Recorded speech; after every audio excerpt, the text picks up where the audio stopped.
We've explained this a number of times. The Babylon motif goes back to the days of Semiramis and Nimrod with the Tower of Babel.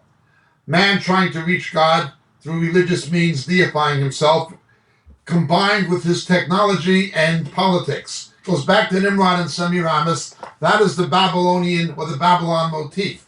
It has an anticlimax in the Old Testament with the Babylonian Empire that Jeremiah and Joel and Isaiah railed against with such prophecies that are reiterated in the New Testament in the book of Revelation. Fallen, fallen is Babylon. That is the Old Testament anticlimax. But in the New Testament, Peter writes, writing from almost certainly Rome, "She who was in Babylon greets you," associating Rome with Babylon, and the early believers would have understood the woman on 7 hills, Babylon the Great, as being pagan Rome. But let's look ahead. What is the mystery? A mystery is something that is going to be revealed. A mystery is something that God will reveal at the appropriate time in the appropriate way to his people. It is already, however, largely revealed in Scripture. The first thing we have to understand about Babylon is the following. I put it this way. I'm speaking to you from near London, England.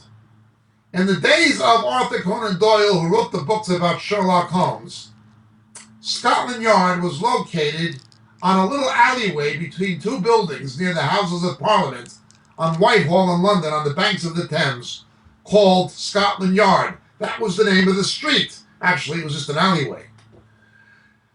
However, about a half mile away on Victoria Street is a large building next to the Home Office. That is called Scotland Yard. Same institution, but it's no longer located on Scotland Yard. The name of the original location becomes the name of the institution, the headquarters of the Metropolitan Police in Britain.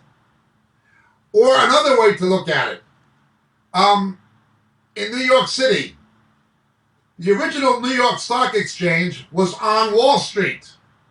Today, the entrance to the New York Stock Exchange is on Broad Street. Although one side of the building is on Wall Street, the entrance and the address is actually on Broad Street, yet we refer to it as Wall Street, even though it's not on Wall Street. The original theaters in New York City were located all on Broadway. Today, only 2 or 3 are on Broadway. Most of them are on the side streets between Broadway and 8th Avenue in Manhattan. 44th, 45th, 46th, 47th Street, they're on the side streets. They're not actually on Broadway, but we still call it Broadway. Babylon is no different. The original location, which was the Tower of Babel and the Babylonian Empire after that, becomes a byword or a metaphor or a general term for the whole institution, of Babylon. Now, Babylon can be etymologically argued having the root confusion. Some linguists dispute that, others agree, levavel in Hebrew, to confuse.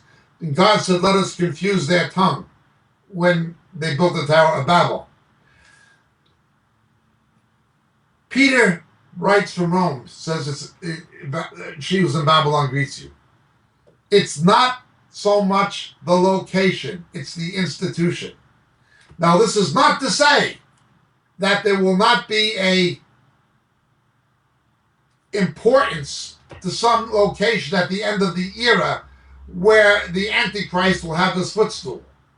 We are told that he will enter the beautiful land, that is Israel, again, but also symbolic of the church somehow, and it will be between the Mediterranean and Jerusalem. We also told that he will take his seat in the temple of God. We're also told that Pergamum is where Satan's throne is. We're told many things like this. Saddam Hussein tried to actually rebuild Babylon to present himself as the almost reincarnation in the minds of the Iraqi people of Nebuchadnezzar, King Nebuchadnezzar. Unbelievable. I'm not saying there will not be a reconstruction of Babylon or a prophetic importance to Rome. The European Union was founded by the Treaty of Rome, and it's the seat of the papacy, where the Pope is trying and has been trying, the popes have been trying for the last 35 to 40 years to unite the world's false religions in some kind of a confederation with himself as the bridge builder, the pontiff, meaning bridge builder as the ancient emperors were. I'm not denying there can be a geographical significance.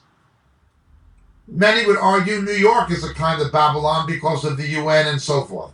I'm not denying, and in pop culture, Hollywood's been called a kind of Babylon. But Mystery Babylon has to do with the world's false religious system, in league with its corrupt political system, in league with its corrupt and bankrupt economic system. It is like a three-legged tripod. False religion, corrupt politics, and an out-of-control economy on a global scale. Put them together. This will be the footstool of the Antichrist and the false prophet. The false prophet handling the religious dimension to give power to the other beast.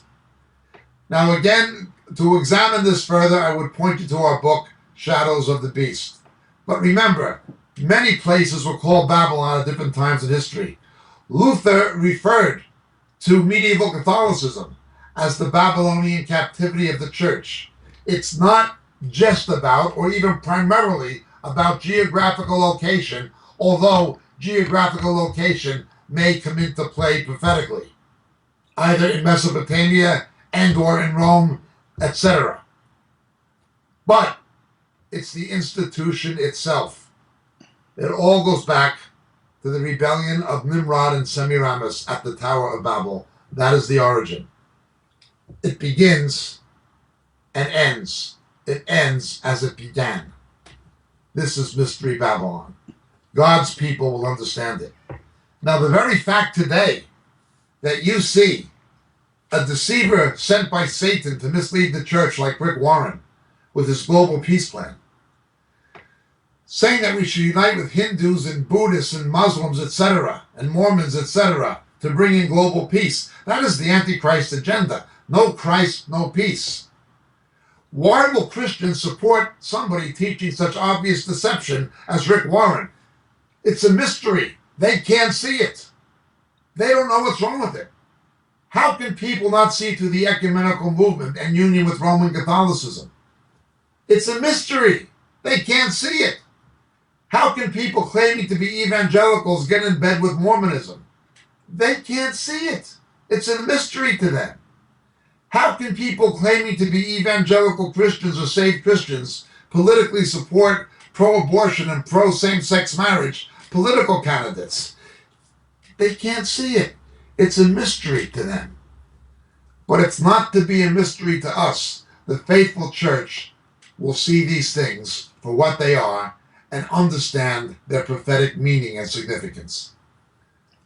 My name is Jacob Prasch. Thank you for your question.